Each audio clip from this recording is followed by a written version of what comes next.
Oh my god. I have the exact same pair. Twinsies! Heather. All right, FREEMALES.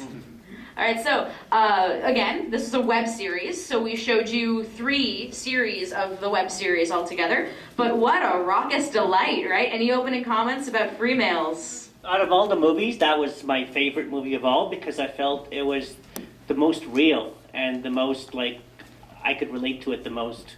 It was awesome. Yeah, very, very of our time, very fresh, very current, very realistic. I'm glad that the 3rd episode we got a little bit of development from the roommate, because in the first 2 episodes, after the first 2 episodes, she was beginning to become a caricature of the kind of the freaky new age roommate who is playing to the other roommate's straight girl, and it was good that in the 2nd episode they kind of hit the 3rd episode they hit a wrecking ball for both of them that mixed that up a little bit. We got to see a little bit of a taste of how they might develop instead of just the kind of the comic relief and the straight character. So I like that we got there, and I actually might look up another episode when I get home. Yeah. Absolutely, it's so much fun. It's just a delight. You don't feel the time pass at all, and it's like just stepping into a wormhole of awesome comedy. But yeah, I think that one of the interesting things about that is that unlike like The Odd Couple, where it's just the funny guy and the straight guy, you've got these 2 real people who have their own shares of victories and defeats, and it comes up slowly and it develops naturally. I really liked that they were polar opposites, and then over time and through experiences, and there was a crossover there, and there was learning from each other, and they both evolved in their own ways through that process. Yeah, absolutely. It's delightful. It's hard not to fall in love with both of them. Yeah. Anybody like one character particularly more? Anybody think one's funnier or anything like that? They're really well casted, strong actresses, both of them. Who liked Joel, the boss? Did he get what was coming to him? Yeah? Yeah? Did you guys pick up that he was probably doing that to a lot of ladies in the office? Yes, I see all the nods. Well, everybody in the room was laughing all the way through it, so obviously the comedy worked. It is standard to do that in comedy, have a straight character and a quirky character, Leonard and Sheldon. Mm-hmm. Which wouldn't work if they were 2 Leonards, wouldn't work.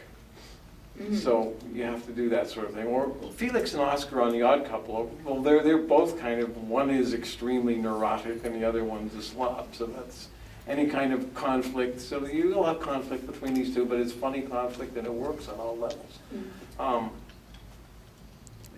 I don't know, they're great performances by both of them, yes. And when you usually see, one extreme person, the other extreme person, there's usually a lot of comedy being generated by one character, and the other character's comedy is from cleaning up after them. But in this case, both characters are equally funny. They both get themselves into shenanigans. They're equally valid, so it's a very balanced humor. Well, yeah, we have like 2 different characters in this film, and like one of them, the boss girl, was really,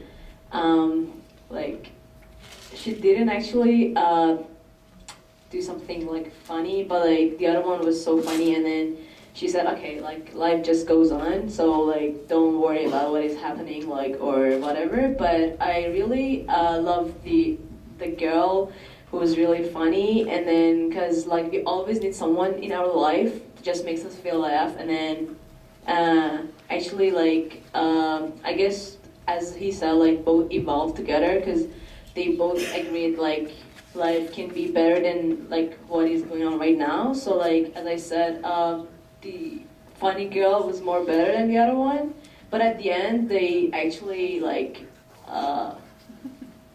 became equal in somebody. Yeah, I see what you're saying. And that's one of the things. This is like one of those relationships that develops pretty naturally. In some of these comedies you go, why are these people still roommates? I would have moved out by now. But you see what pulls them together. You see what connects them, which is the idea that they're kind of, even though they're vastly opposite, they're in a similar place in their lives. They're kind of moving through it, wondering what's going to happen next. Are they going to fulfill their goals? Personally, I like how the characters portray their the attitude of each person. Like, you can reflect it on your own personality. Like, one day I'm the quirky kind of girl, and the second day I'm the life goals organized kind of girl. But at the end of the day, you can learn from the quirky side of you and another from the life goal kind of girl you are. And eventually, you will learn that in the process, na you will learn that at the end of the day, you still get to be you.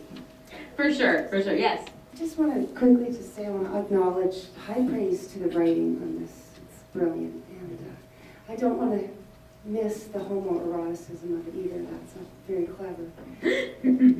I like how, I don't know if I'm sure everyone else caught this, but like whenever they're touching the pillows, they're always just kind of touching the pillows, and like it's very interesting, and like it's very humorous too, because it's always the person who seemed originally uncomfortable with the pillows is the one with their hands all over the pillows later. It's really cute. There's a lot of little moments. There's some really clever writing and really clever directing, and they're the same writer and director.